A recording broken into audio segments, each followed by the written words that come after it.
E a todos e a todas. Então, vamos para mais uma live.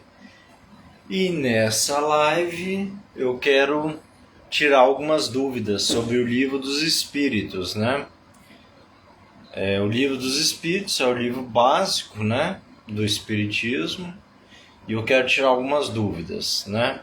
Principalmente ao que concerne princípio material, princípio inteligente, elementos universais,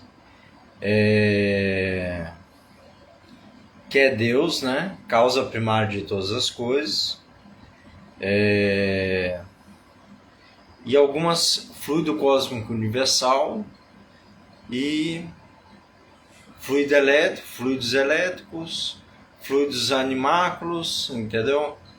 Que são os fluidos do nosso corpo fisiológico, entendeu? Então eu queria tirar algumas dúvidas acerca disso e prestar alguns esclarecimentos, algumas elucidações, né? Então, o objetivo é o seguinte, é só prestar elucidações e só, né? Então vamos lá, princípio inteligente e princípio material são a mesma coisa? São os mesmos elementos? Não, né? Um é o princípio material, então ele vai ser matéria por toda a eternidade, entendeu? Ele só vai ser progredido pelo princípio inteligente que anda numa vertical com o princípio material, quando há essa possibilidade. Quando quando o princípio inteligente não se desperta do princípio material, entendeu? Então até lá, até transformar em consciência e essa consciência se despertar do princípio material, ele vai estar numa horizontal. O princípio material numa horizontal, o princípio inteligente numa vertical, entendeu? Formando um DNA divino, um DNA que compõe a nossa estrutura, desde as bases dos subatômicos, né? Então, nós viemos da matéria dos subatômicos. Olha, é uma questão a se mitigar, entendeu? A se questionar, né? Será que nós realmente evoluímos dos subatômicos? Olha, alguns dizem que sim, outros dizem que não, né? Se o princípio inteligente, se Leon Denis definiu matéria como o princípio inteligente dormitando no princípio material, significa que a gente veio dos subatômicos. Que lá no reino material a gente já existia como seres princípio inteligente dormitando, ou seja, em estado latente no fluxo material, no contínuo material, entendeu? E nos subatômicos, né? Nos subatômicos nós temos as partículas infinitesimais, os corpúsculos e ondas, que têm um comportamento de corpúsculo e onda, e muitos outros comportamentos, com N dimensões, que além de dormitar, ela praticamente não existe o princípio inteligente. O princípio inteligente ele está praticamente inexistente no átomo, entendeu? Então ele está praticamente inexistente. Até formar a matéria e congregar a matéria, onde ele vai começar a adquirir propriedade de um princípio inteligente que está dormitando, né? Propriedades como radioatividade,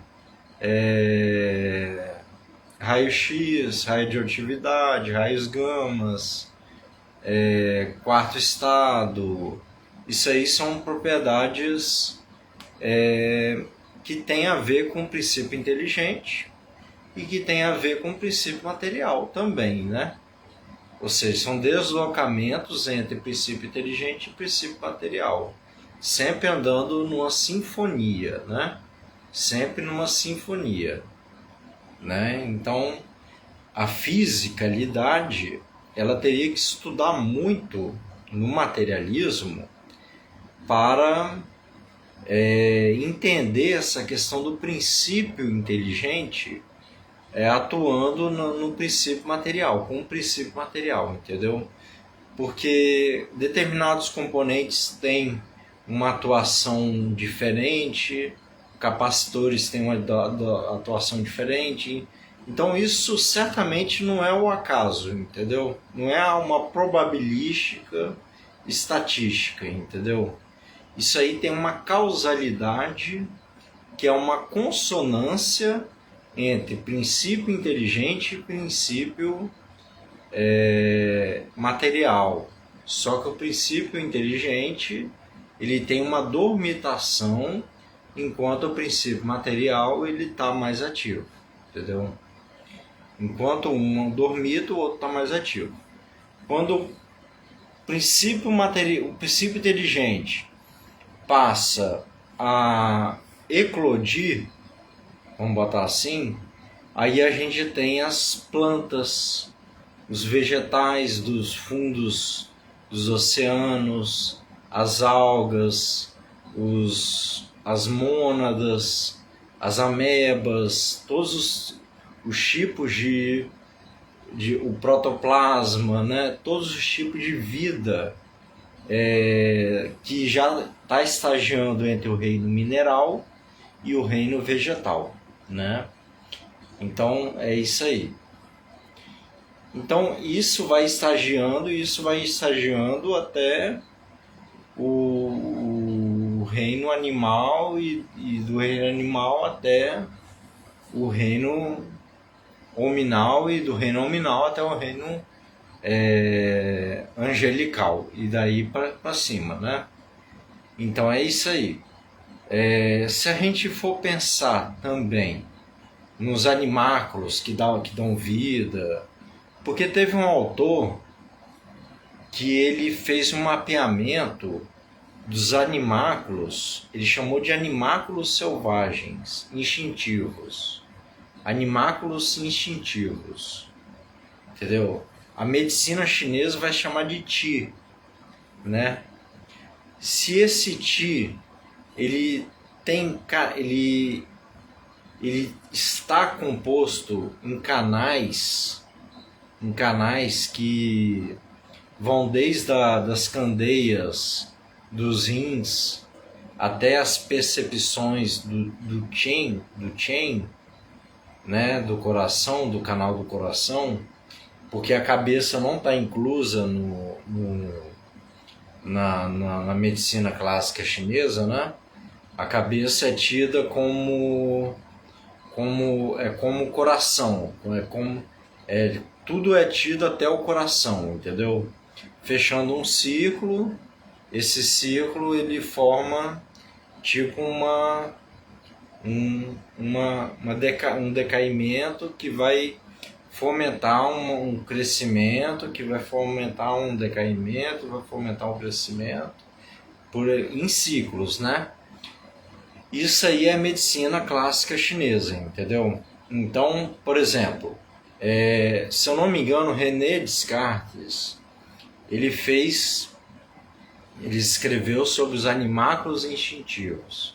Ou seja, e os espíritos superiores, Kardec perguntou aos espíritos superiores o que eram a alma do corpo, entendeu? O que animava o corpo, né?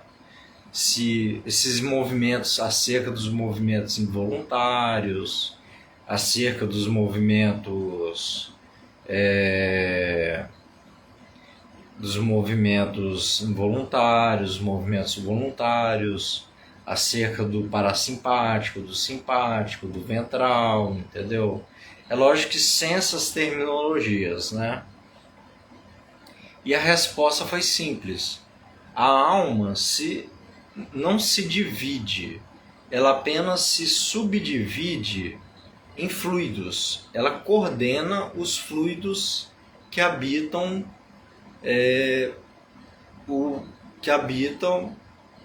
o corpo físico, entendeu? Então o corpo físico ele é habitado por fluidos, né?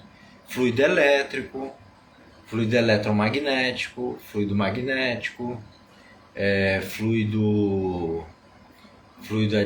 tecido adiposo, entendeu? Tecido conjuntivo, né? E os vários tecidos, a água, o sangue, né? O ectoplasma, né?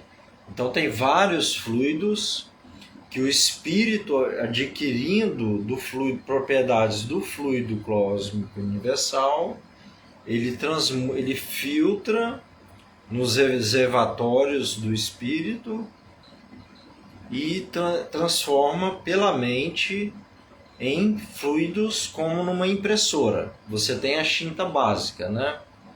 Então é mais ou menos assim que funciona, entendeu? Então, por exemplo, o fluido cósmico é aquela corrente básica que promana diretamente do Criador, entendeu? E a impressora que guarda aquelas tintas, que é o cinza, que é o preto, branco, cinza, as tintas coloridas, ali ela está guardando o ectoplasma, fluido vital, fluido animal, fluido elétrico, eletromagnético, elétrico, magnético, entendeu? Então é mais ou menos assim, entendeu? Que funcionam as coisas. Então essa analogia da impressora ela soa muito bem porque dá para entender mais ou menos como é que funciona essa dinâmica, né? Então é isso aí, galera. Espero que vocês tenham gostado. Espero que vocês assistam, deem um like, curtam, por favor, e se inscrevam no meu canal do YouTube. Até a próxima aí. Falou!